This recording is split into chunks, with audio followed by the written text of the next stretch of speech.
The rule that makes a home feel luxurious aren't written down anywhere. They are not taught in a design school. No one hands you a checklist. And interestingly, most expensive homes don't follow them, but you feel them the moment you walk in. You can't always explain it. You don't need to. You just know. I'm Ariana Anderson, and I spent the last 25 years designing homes, working across interior design, building design, and construction. I walked through many homes on different layers, 3 million, 5 millions, and beyond. Some of them feel truly luxurious, and a lot of them just feel expensive. And these are not the same things. Today, I want to break down what actually creates a difference, because it starts long before you ever select a finish or choose a fixture.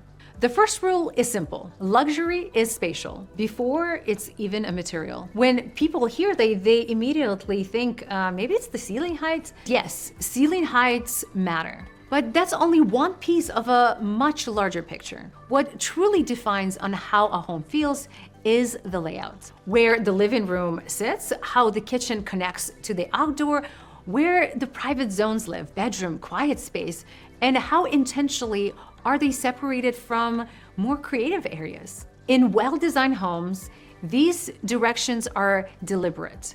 In most homes, they're not. They're based on efficiency or repetition or what builder has done of hundreds of times before. But layout is where sequence live. And sequence is how a home tells a story. You walk in, what do you see first? Where does your body naturally move next? What movement is the home quietly building towards? These aren't decorative decisions, they're functional. They're made on a blueprint stage. I worked on a 13,000 square foot estate. It sits on a golf course overlooking water. The entry was grand, immediately present. But what clients talk about the most has nothing to do with finishes. Not the cabinetry, not the beautiful stonework. It's how the home revealed itself. We intentionally held the view back. You don't see everything you walk in, you move through the space. And then is the great room. It opens up. 22 feet ceilings, floor to ceiling glass. The full landscape arrives at once. The moments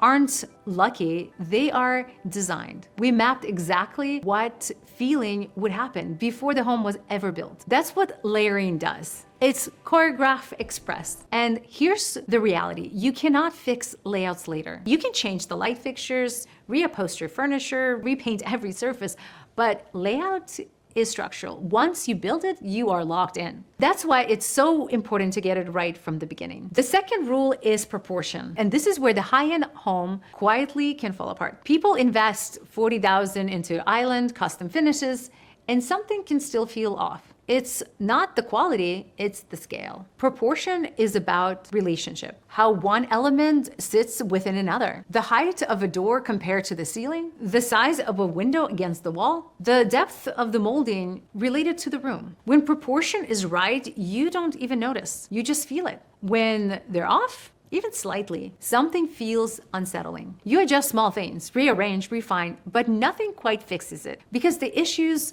were never the styling. A simple example, a 7-foot door in an 8-foot room works perfectly. Now, the same door in a 10-foot space, it suddenly feels undersized. The room has outgrown its openings. The windows have the same way. If you have a 10-foot ceiling, but your window stops at 7 feet, then the 3 feet left of the wall above, it visually lowers the room. The space feels compressed, even though it isn't. Raising the window closer to the ceiling and the room feels like it can breathe. The proportions align. These directions happen during design, and they stack. One imbalance affects everything around it. I worked with a client during a design phase, and they couldn't quite articulate what felt off. The layout seems to be fine on paper, but the proportions weren't working. We didn't add square footage to the space. We didn't expand the footprint. We simply reworked the relationships between each of the space, connected and how they aligned in scale. Same house, now completely different experience. That's what proportion does when you handle it correctly, before construction begins. The same thing I see often in expensive homes. Rooms without purpose. They have names, family room, sitting room, lounge, but no one stops to ask, what is the room actually meant to do? How should it function? How should it feel? Without that clarity, rooms get filled, but not designed. A mix of furniture, a little bit of everything, and the rest feels exactly like that.